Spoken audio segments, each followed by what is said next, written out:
Lirith of the Cranari had believed every word the propaganda council drilled into them since hatchlinghood. Humans were monsters, cold-blooded hunters who executed prisoners at dawn without hesitation, who laughed while they killed, who saw the weak as nothing more than tools or trash. Lirith had repeated the warnings to her younger squadmates in hushed voices, insisting they brace for the sunrise that would end them, that mercy from humans was a myth told to lull captives into false hope. Her people had survived countless skirmishes across the Outer Rim, and she had seen firsthand the brutality of those who refused surrender, yet the humans she now faced had seemed too organized, too calculating, too silent for her to imagine kindness. She had spent the night pacing, counting breaths, counting heartbeats, imagining the exact way they would line up, the precise moment a rifle would ring out, imagining the horror and the shame that would come with dying before dawn. The younger Cranari women clung to her, their trembling hands gripping her scaled arms, their wide eyes darting toward the metal doors as if sight alone could warn them of death. Their fear was contagious, feeding her own, but she did not allow herself to panic, for her duty was to protect them, to hold the line of composure no matter how her mind screamed that it was over. When the first faint light of dawn began to touch the horizon, her stomach twisted as though the sunrise itself were a predator. Every story she had ever been told flashed in her mind, the whispered accounts of humans who left no prisoners, who carved fear into every encounter, who justified every act with the phrase, "Survival of the fittest."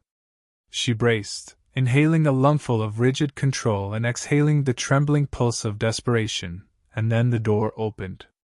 A human entered, carrying trays of food, their movements calm, deliberate, unhurried, carrying none of the menace she expected.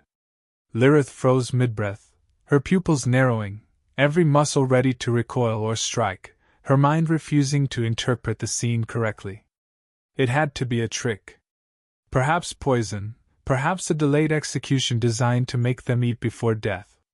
She motioned sharply to the others to stay back, hissed a warning under her breath, reminding them that humans were never merciful, that the dawn belonged to rifles and steel, not warmth or sustenance. And yet there was something in the way the human knelt, the way his hands were open and unarmed, the way he leaned forward as if offering them not control but choice, that made her pause, made her chest ache with a forbidden, fleeting doubt. One of the younger Cranari, barely more than a hatchling in her maturity, inched toward the tray, trembling so violently it seemed she might topple over entirely, and for the first time Lirith felt her own conviction waver. Could it be possible that humans were capable of more than the horror their government warned them of, that their faction's propaganda, the endless warnings of slaughter, had been lies designed to terrify and manipulate? Her mind screamed no, but her body betrayed her curiosity, every instinct torn between defense and disbelief. The humans spoke a few sounds she did not recognize, tones that seemed gentle, coaxing, and though she could not understand, the intent was clear, a bridge of intent across species, a silent assurance that the food was safe, that no harm would come from this small act. Hesitant, she allowed one hand to hover over the tray, feeling the warmth radiating from it through the metal edge. She glanced at the others, their faces mirrors of her own confusion and fear, and nodded, a tiny, trembling permission to taste, to test reality against expectation. One by one they reached forward, hands brushing against the meal, breathing shallow, ready to recoil at any signal of deceit, and yet no signal came. Lirith exhaled quietly, the tremor of her scales softening, a release of tension she had carried for hours, for years, for lifetimes of taught fear. She tasted the food, strange and alien, but nourishing, and felt her body respond with warmth instead of fear. Her mind raced, cataloging every lesson learned, every warning drilled into her hatchling brain, and yet here was proof that humans could act in ways unpredicted, unconquerable by their propaganda. The disbelief was sweet, almost painful, and yet the relief was heavier, an anchor in the chaos of expectation. The younger Cranari watched her, eyes wide, and followed her example.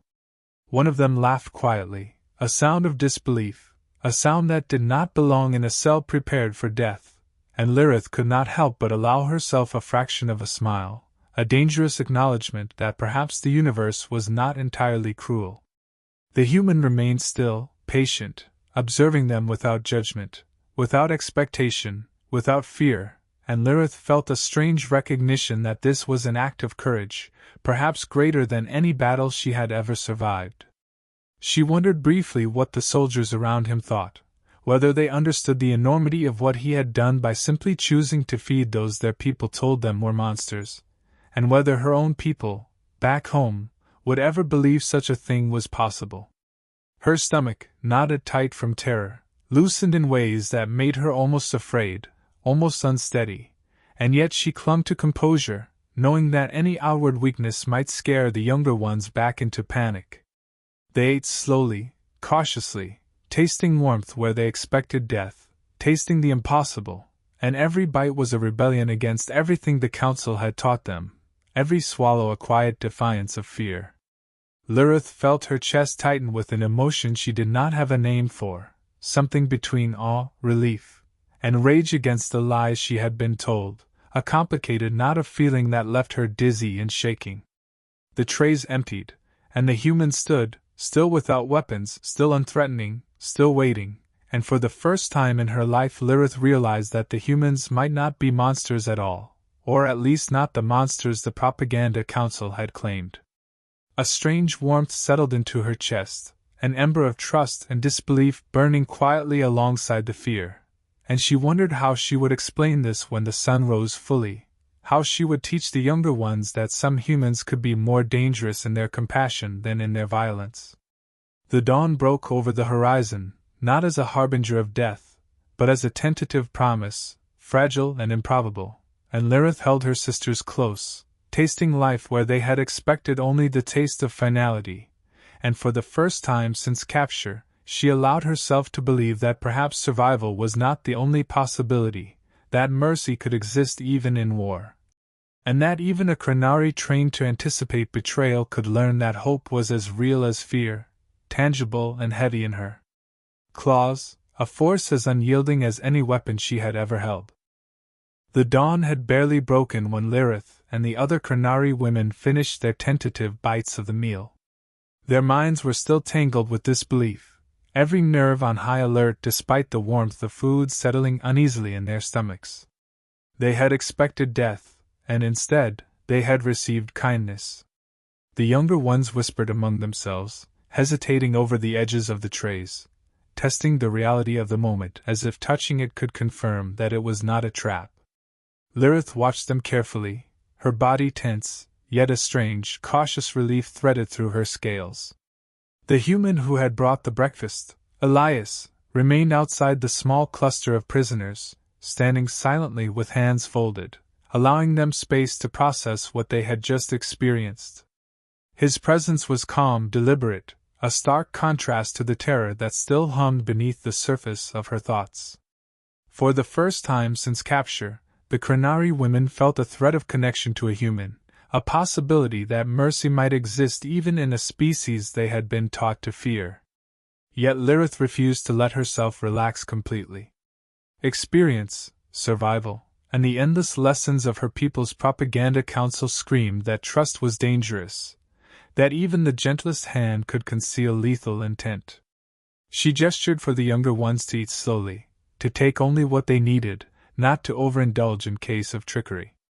The scent of the food mingled strangely with the tension, almost mocking the paranoia that had held them so tightly for months.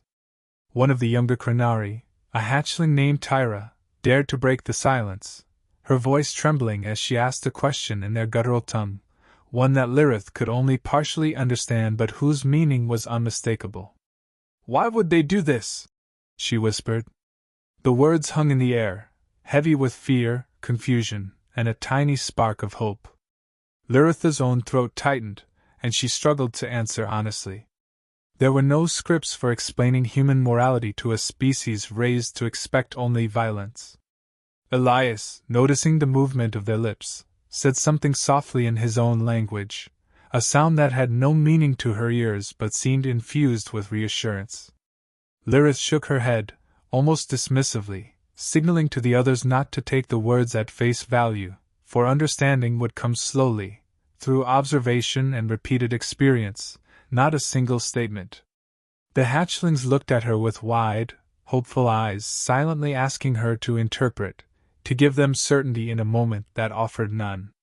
She allowed herself a small, measured smile, not for comfort, but as a signal that they were alive and that the human's gesture had not been fatal.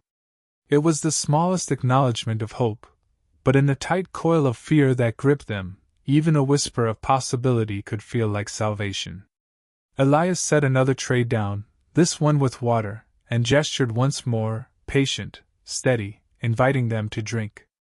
Lirith approached it first, dipping her claws cautiously into the liquid, feeling its coldness and purity, a sensation utterly foreign and yet soothing.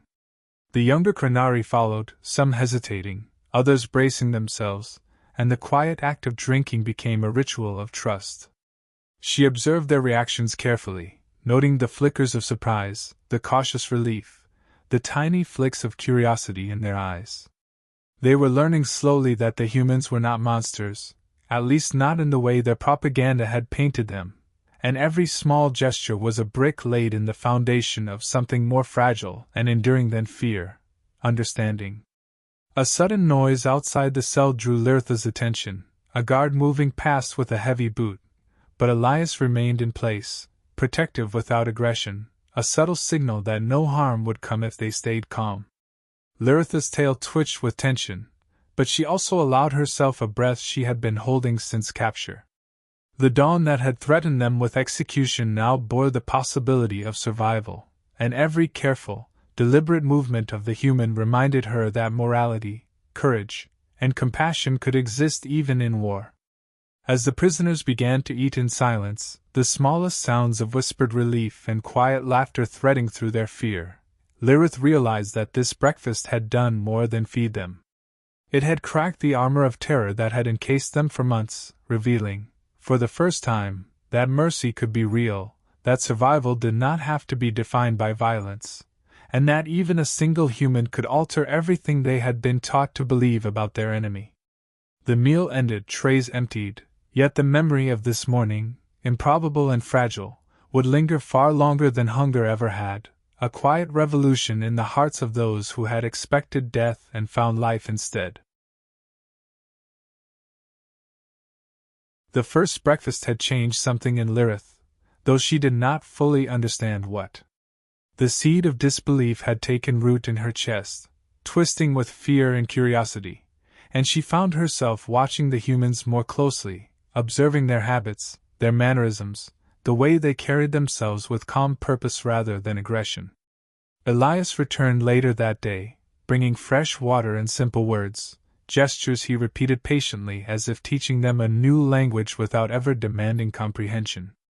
Lirith noted the subtle care in his movements, the way he avoided sudden motions that might startle them, and she began to see a pattern in his kindness. It was not accidental, not a trap, it was deliberate, consistent, and strangely comforting. The younger Kranari followed her lead, cautious but eager to mirror her tentative trust, tasting the water, examining the containers, and watching the human's eyes for reassurance. Lirith allowed herself a flicker of astonishment at the absurdity of it all. Humans, the species her people had taught her to fear above all others, were acting with restraint and care in a situation they could have controlled with cruelty.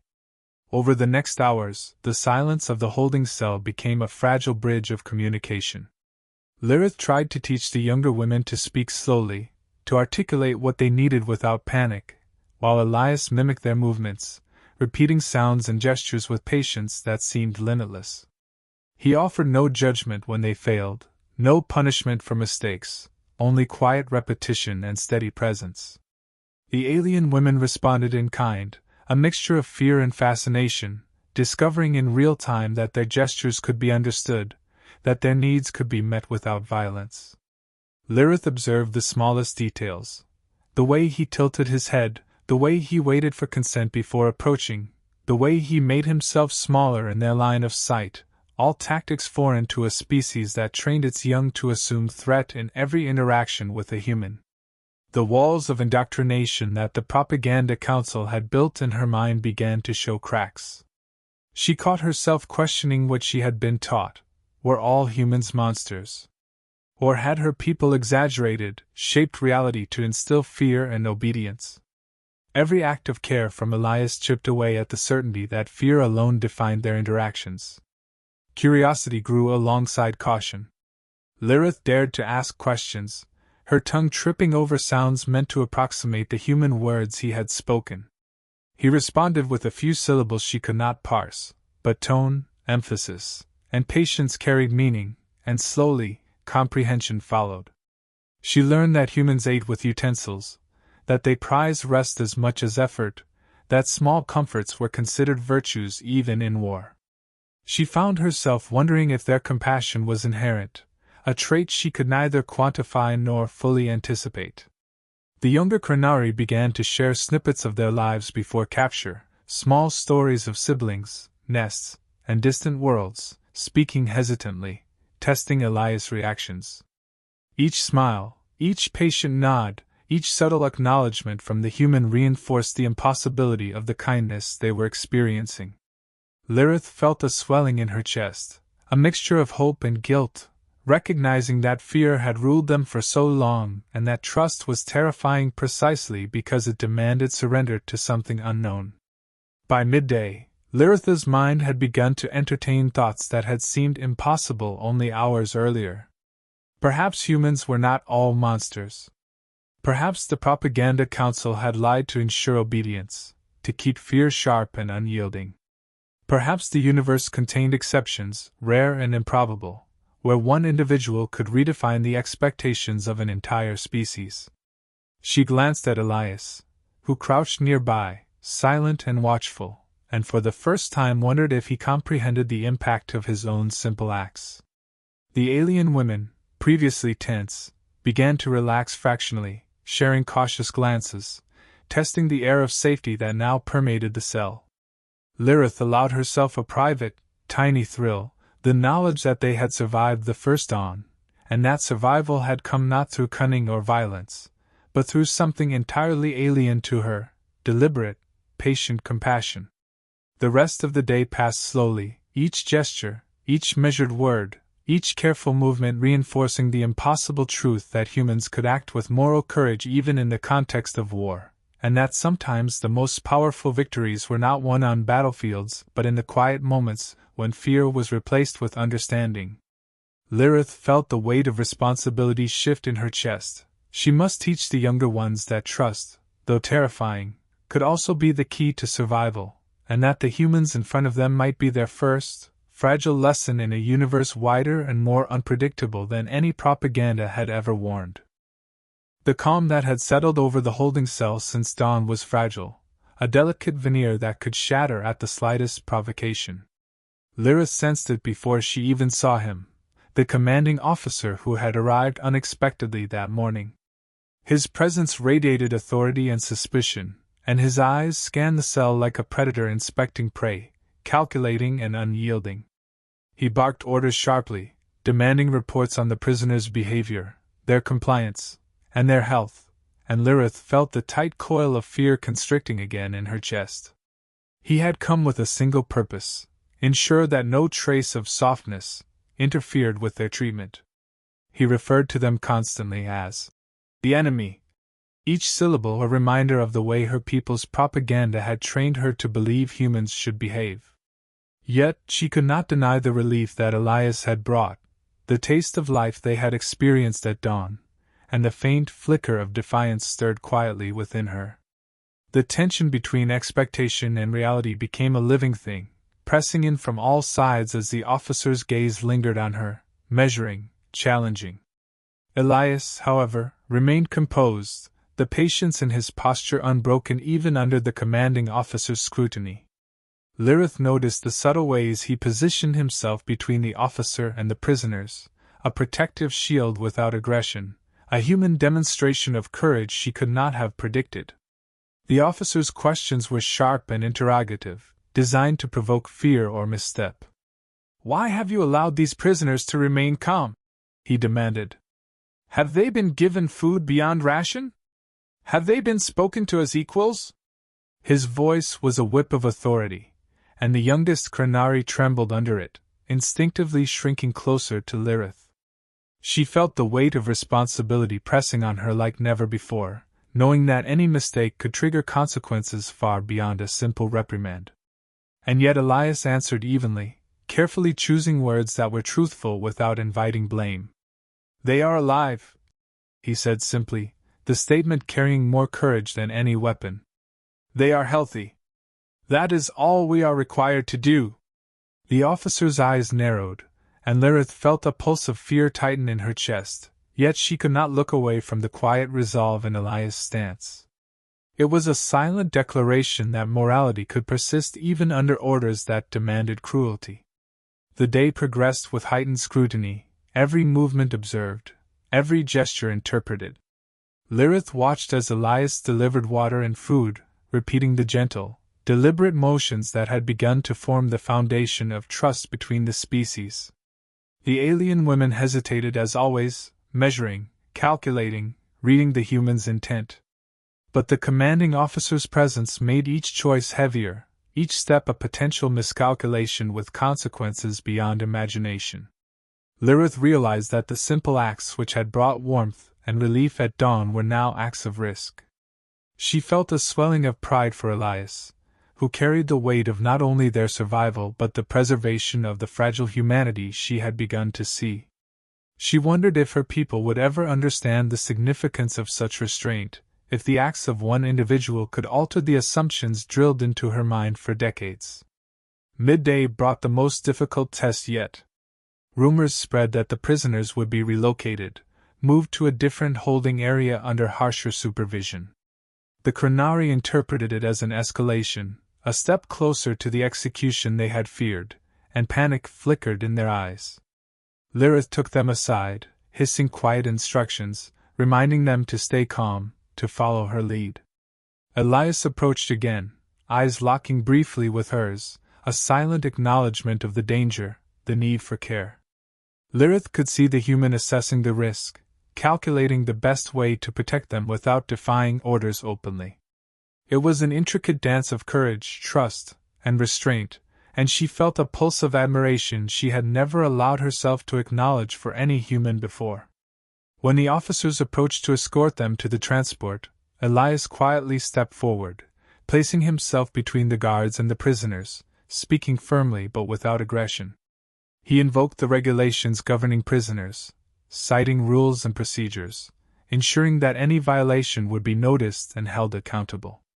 Lirith watched, heart pounding, as the commanding officer hesitated, unsure whether to challenge this human who dared act against expectations. In that moment, Lirith felt a shift. The fear of dawn executions had been replaced by a complicated mixture of hope and dread. She recognized the courage it required to defy the expected, to act according to morality rather than fear or propaganda. She saw the younger Kranari relaxing just slightly under Elias' protective presence, tasting safety in a world that had previously offered none. And she understood, in the quiet clarity that only comes under pressure, that the true strength of a species could not always be measured in weapons or conquest, but in the willingness to act with care when cruelty would have been simpler. As the prisoners were escorted under human oversight, with Elias ensuring each step was measured, Lirith felt a fragile but undeniable thread of trust forming between her people and these humans. The commanding officer continued to frown, displeasure etched on his features, yet Elias held his ground, silent but immovable. Lirith allowed herself to exhale, the tension easing fractionally, knowing that this day, this act, had marked something unprecedented. The dawn that had once promised death had instead tested courage, morality, and empathy, and in that test, both alien and human had discovered the profound consequences of choices made not in obedience to fear, but in allegiance to conscience. In the quiet moments before the transport moved out, Lirith glanced at Elias once more, seeing not just a human soldier but a singular presence capable of rewriting everything she had been taught to believe about enemies, about war, and about the possibilities of survival forged through mercy.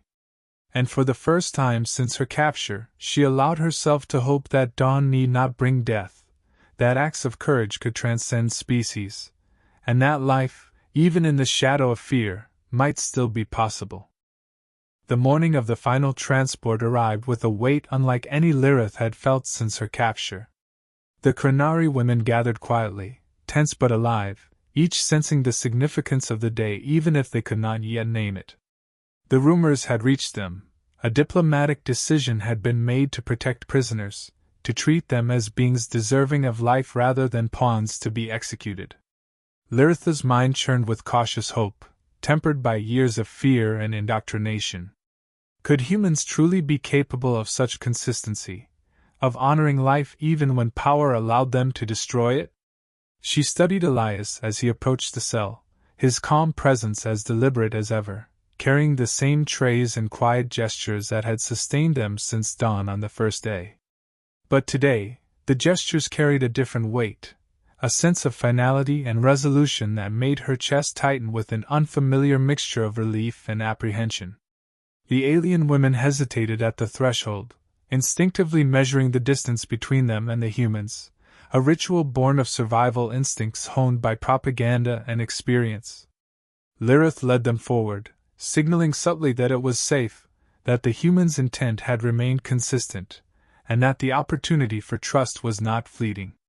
Elias set the trays down, offering the meal as he had done before, but now there was no shadow of doubt in his expression, no hint of hesitation or fear. The act itself was no longer merely a test, it was a statement. The prisoners tasted the food with the same cautious reverence, yet their movements carried a different energy, lighter, freer, a tangible shift in the air around them. Lirith watched the younger Krenari, seeing curiosity and relief mingle with the lingering tremors of fear, and she realized that the first dawn had set in motion a transformation far greater than survival alone. The act of nourishment had become a bridge, a fragile but undeniable connection across the gulf of species, culture, and expectation. When the guards signaled that it was time to move, Liritha's tail brushed against the hands of her companions in a silent gesture of reassurance. She stepped forward, allowing Elias to accompany them, guiding them toward the transport with careful attention. Each movement was deliberate, measured, and protective, an unspoken promise that their lives mattered and that their survival had been actively chosen rather than merely allowed. The Krenari glanced around, noting the absence of harshness, of unnecessary restraint, of the cruelty their propaganda had warned them to expect. The realization hit them slowly but powerfully. The humans had acted according to principle, not fear, and that principle had saved them. Lirith felt a surge of emotion she struggled to define, a blend of awe, gratitude, and the first tentative flicker of trust in a species her people had deemed irredeemable. As they neared the transport, the alien leader paused, meeting Elias' gaze directly. Words were unnecessary. Their history of mistrust and fear had been written in every glance, every cautious gesture over the past days.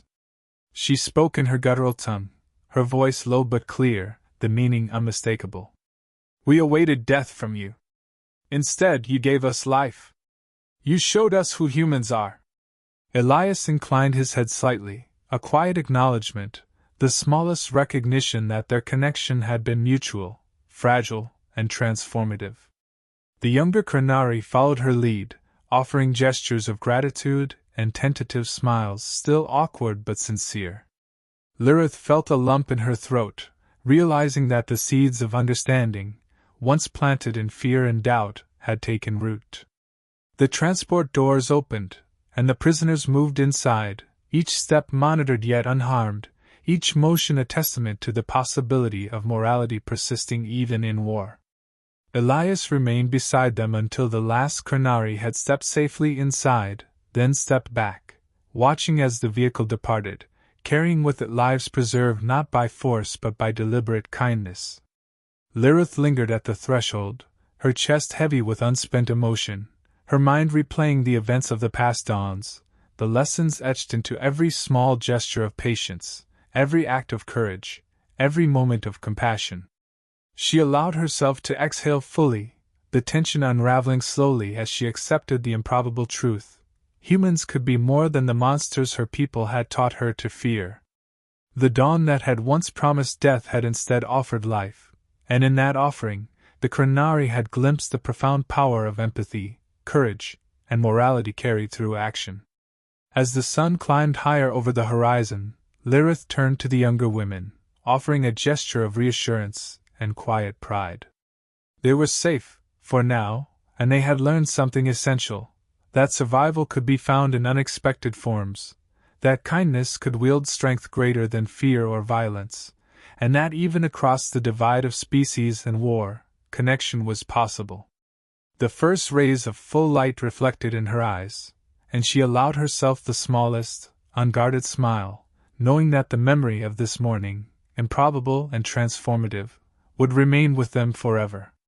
In the quiet aftermath of fear, they had discovered hope, and in that hope, they found a future worth carrying forward.